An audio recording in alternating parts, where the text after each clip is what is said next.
ಬೆಡದಹಳ್ಳಿಯ ಶ್ರೀ ಪಂಚಭೂತೇಶ್ವರ ಮಠದಲ್ಲಿ ಮಕ್ಕಳಿಗಾಗಿ ಸಂಸ್ಕಾರ ಜ್ಞಾನ ಶಿಬಿರಕ್ಕೆ ಚಾಲನೆ. ಕೃಷ್ಣರಾಜಪೇಟೆ ತಾಲೂಕಿನ ಕಿಕ್ಕೇರಿ ಸಮೀಪದ ಬೆಡದಹಳ್ಳಿಯ ಶ್ರೀ ಪಂಚಭೂತೇಶ್ವರ ದೇವಾಲಯದ ಮಠದಲ್ಲಿ ಮಕ್ಕಳಿಗಾಗಿ ಆಯೋಜಿಸಿರುವ ವಸತಿ ಸಹಿತ ಸಂಸ್ಕಾರ ಜ್ಞಾನ ಶಿಬಿರಕ್ಕೆ ಶಾಸಕ ಎಚ್.ಟಿ. ಮಂಜು ಅವರು ಚಾಲನೆ ನೀಡಿದರು. ಕಾರ್ಯಕ್ರಮದ ಪ್ರಮುಖ ಮುಖ್ಯಾಂಶಗಳು: ಶಿಕ್ಷಣದೊಂದಿಗೆ ಸಂಸ್ಕಾರ ಉದ್ಘಾಟನೆ ನೆರವೇರಿಸಿ ಮಾತನಾಡಿದ ಶಾಸಕ ಎಚ್.ಟಿ. ಮಂಜು ಅವರು ಮಕ್ಕಳಿಗೆ ಕೇವಲ ಪಠ್ಯ ಶಿಕ್ಷಣವಷ್ಟೇ ಸಾಲದು, ಅದರೊಂದಿಗೆ ಜೀವನದ ಮೌಲ್ಯಗಳನ್ನು ತಿಳಿಸಿಕೊಡುವ ಸಂಸ್ಕಾರವೂ ಅತ್ಯಗತ್ಯ. ಕಳೆದ 3 ವರ್ಷಗಳಿಂದ ಪೂಜ್ಯ ಸ್ವಾಮೀಜಿಯವರು ಈ ಕಾರ್ಯವನ್ನು ನಿರಂತರವಾಗಿ ನಡೆಸಿಕೊಂಡು ಬರುತ್ತಿರುವುದು ಶ್ಲಾಘನೀಯ ಎಂದು ತಿಳಿಸಿದರು. ವೈವಿಧ್ಯಮಯ ಕಲಿಕೆ: ಈ 10 ದಿನಗಳ ಶಿಬಿರದಲ್ಲಿ ಸುಮಾರು 50ಕ್ಕೂ ಹೆಚ್ಚು ಮಕ್ಕಳು ಪಾಲ್ಗೊಂಡಿದ್ದು, ಸಂಸ್ಕಾರದ ಅರಿವಿನ ಜೊತೆಗೆ ಚಿತ್ರಕಲೆ, ಸಂಗೀತ, ನೃತ್ಯ ಸೇರಿದಂತೆ 10 ಹಲವು ವಿಷಯಗಳ ಬಗ್ಗೆ ತರಬೇತಿ ನೀಡಲಾಗುತ್ತಿದೆ. ಉಚಿತ ವಸತಿ ಮತ್ತು ಊಟ: ಶ್ರೀ ಪಂಚಭೂತೇಶ್ವರ ಸುಕ್ಷೇತ್ರದ ಪೀಠಾಧ್ಯಕ್ಷರಾದ ಶ್ರೀ ರುದ್ರಮುನಿ ಸ್ವಾಮೀಜಿ ಮಾತನಾಡಿ, ಪ್ರತಿ ವರ್ಷದಂತೆ ಈ ಬಾರಿಯೂ ದಾನಿಗಳ ಸಹಕಾರದೊಂದಿಗೆ ಮಕ್ಕಳಿಗೆ ಉಚಿತ ಊಟ ಮತ್ತು ವಸತಿಯ ವ್ಯವಸ್ಥೆ ಮಾಡಲಾಗಿದೆ. ಹಾಗೂ ಈ ಶಿಬಿರಕ್ಕೆ ಎಲ್ಲ ರೀತಿಯಲ್ಲೂ ಸಹಕಾರ ಕೊಟ್ಟಂತ ಎಲ್ಲರನ್ನ ಗೌರವಿಸಿ, ಈ ವೇದಿಕೆಯಲ್ಲಿ ಬಂದಿರತಕ್ಕಂಥ ಎಲ್ಲರನ್ನ ಗಣ್ಯರನ್ನ ಈ ವೇದಿಕೆಗೆ ಬಂದಂತರ ಎಲ್ಲರನ್ನ ಅಭಿನಂದಿಸಿ, ಈ ಕ್ಷೇತ್ರದ ಜನಪ್ರಿಯ ಶಾಸಕರು ಹಾಗೂ ಈ ಮಠದ ಬಗ್ಗೆ ವಿಶೇಷ ಕಾಳಜಿಯನ್ನು ಹೊಂದಿರತಕ್ಕಂಥ ಜನಪ್ರಿಯ ಶಾಸಕ ಮಂಜಣ್ಣವರನ್ನ ಅಭಿನಂದಿಸಿ, ಹಾಗೂ ಈ ಏನು 3 ವರ್ಷಗಳಿಂದ ಈ ಒಂದು ಸಂಸ್ಕಾರ ಜ್ಞಾನ ಶಿಬಿರವನ್ನ ಸುತ್ತಮುತ್ತಲ ಗ್ರಾಮಗಳಲ್ಲಿ ನಮ್ಮ ತಾಲೂಕಿನ ಎಲ್ಲ ಮಕ್ಕಳಿಗೂ ಸಿಗಬೇಕು ಅನ್ನೋ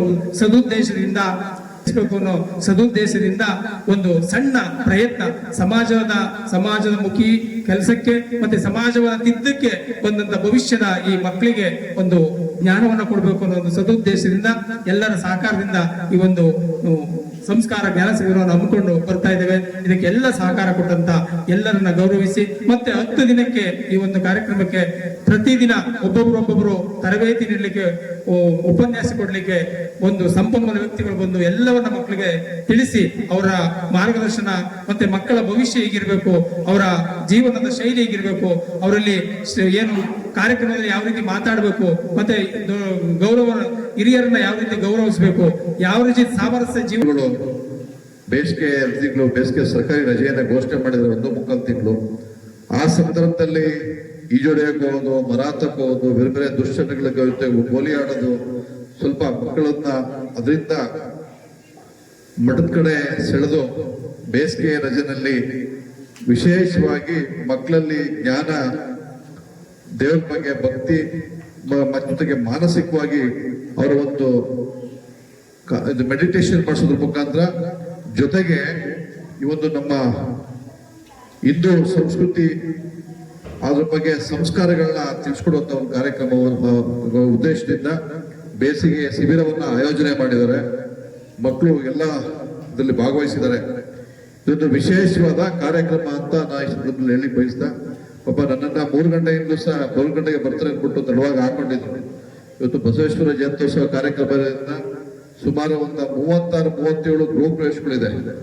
ಜಯಂತ್ಯೋತ್ಸವ ಕಾರ್ಯಕ್ರಮ ಮುಗಿಸ್ಕೊಂಡು ಹೊರಟು ಇನ್ನೂ ಒಂದು 8 ಅಟೆಂಡ್ ಮಾಡೋಕ್ಕಾಗಿಲ್ಲ. ಪುನಃ ಇವಾಗೆಲ್ಲ ಕಡೆ ಅಟೆಂಡ್ ಮಾಡಬೇಕು. ಮದುವೆಗಳು ಇದೆ, ಮದುವೆಗಳು ಹೋಗಕ್ಕಾಗ್ತಿಲ್ಲ. ನಾಳೆ ಹೋಗ್ತೀವಿ, ಅವ್ರಿಗೆ ಮನೆಗೆ ಹೋಗಿ ಮಾತಾಡ್ಸ್ಕೊಂಡು ಬರ್ತೀವಿ. ಗೃಹ ಪ್ರವೇಶಗಳ ಜೊತೆಗೆ ನಾಟಕಗಳ ಕಾರ್ಯಕ್ರಮಗಳು ಇದೆ. ಹಾಗಾಗಿ ನಾವು ಬರಲೇಬೇಕು ನಿಮ್ಮ ಕಾರ್ಯಕ್ರಮಕ್ಕೆ ಅಂದಾಗಿ ಸ್ವಾಮೀಜಿಯವರು ಮತ್ತು ಚಂದ್ರು ಅವರು ಈ ಕಾರ್ಯಕ್ರಮಕ್ಕೆ ಒಂದು 5 ನಿಮಿಷ ಬಂದೋಯ್ತು ಹೋಗಿದ್ದೀವಿ. ಒಂದು ಒಳ್ಳೆಯ ಕಾರ್ಯಕ್ರಮ. ಮಕ್ಕಳ ಮನಸ್ಥಿತಿಯ ತಾವು ಸಹ ತಿಳ್ಕೊಂಡಂಗಾಗುತ್ತೆ. ಮಕ್ಕಳಿಗೂ ಸಹ ಅವರ ಜೀವಿತಾವಧಿಯಲ್ಲಿ ಬೇಸಿಗೆ ಮಠದಿಂದ ಒಂದು ಬೇಸಿಗೆ ಶಿಬಿರವನ್ನ ಆಯೋಜನೆ ಮಾಡಿದ್ರು. ಅದರಿಂದ ಆಗುವಂತ ಅವ್ರಿಗೆ ಮಕ್ಕಳಿಗೆ ಆಗುವಂತ ಅನುಕೂಲಗಳು ಸಹ ನಾವು ಇವತ್ತು ಏನೇ ಮಾಡ್ಕೊಂಡು ಬರ್ಲಿಲ್ಲ. ನಮ್ಮ ಬುದ್ಧಿಮಂತ ಆದ್ಮೇಲೆ ಒಂದೊಳ್ಳೆ ಅವಕಾಶಗಳೆಲ್ಲ ಸುಮಾರು ಕಡೆ ವೇದಿಕೆಗಳೆಲ್ಲ ಸಿಕ್ಕಿದೆ. ಆದ್ರೆ ನಮ್ಮ ಬಾಲ್ಯ ಜೀವನದಲ್ಲಿ ಆದಂತ ಕೆಲವು ಘಟನೆಗಳು, ಒಂದು ಶಿಬಿರಗಳು ನಮ್ಗೆ ಇಂದು ಸಹ ಮೈಂಡ್ಗೆ ಅಚ್ಚರಿಯಾಗಿ ಉಳಿಯುತ್ತೆ. ಹಾಗಾಗಿ ಮಕ್ಕಳ ಮನಸ್ಸಿನ ಮೇಲೆ ಉತ್ತಮವಾದ ಸಮಾಜಮುಖಿ ಪ್ರಭಾವ ಬೀರುವಂತಹ ಸಂಸ್ಕಾರವನ್ನ ಹೇಳ್ಕೊಡುವಂತ ಒಂದು ಕಾರ್ಯಕ್ರಮವನ್ನು ಮಾಡಿದ್ರಿ. ಈ ಒಂದು ಉಪನ್ಯಾಸದಲ್ಲಿ ಸುಮಾರು 50-60 ಮಕ್ಕಳು ಭಾಗವಹಿಸಿರೋ ಕಾಣ್ತಾ ಇದ್ದಾರೆ. ಆ ಮಕ್ಕಳ ಮನಸ್ಸು ಮುಗ್ಧ ಮನಸ್ಸು, ದೇವರಿಗೆ ಮಕ್ಕಳನ್ನ ದೇವ್ರಿಗೆ ಹೋಲಿಸ್ತೀವಿ. ಆ ಮಕ್ಕಳಲ್ಲಿ ನಿಷ್ಕಲ್ಮಶವಾದ ಮನಸ್ಸಿರೋದ್ರಿಂದ ಆ ಮಕ್ಕಳ ಮೇಲೆ ಎಫೆಕ್ಟಿವ್, ಆ ಮಕ್ಕಳ ಮನಸ್ಸಿನ ಮೇಲೆ ಉತ್ತಮ ಪರಿಮಾಣ ಸಮಾಜಮುಖಿ ಮತ್ತು ಸಂಸ್ಕಾರಗಳನ್ನ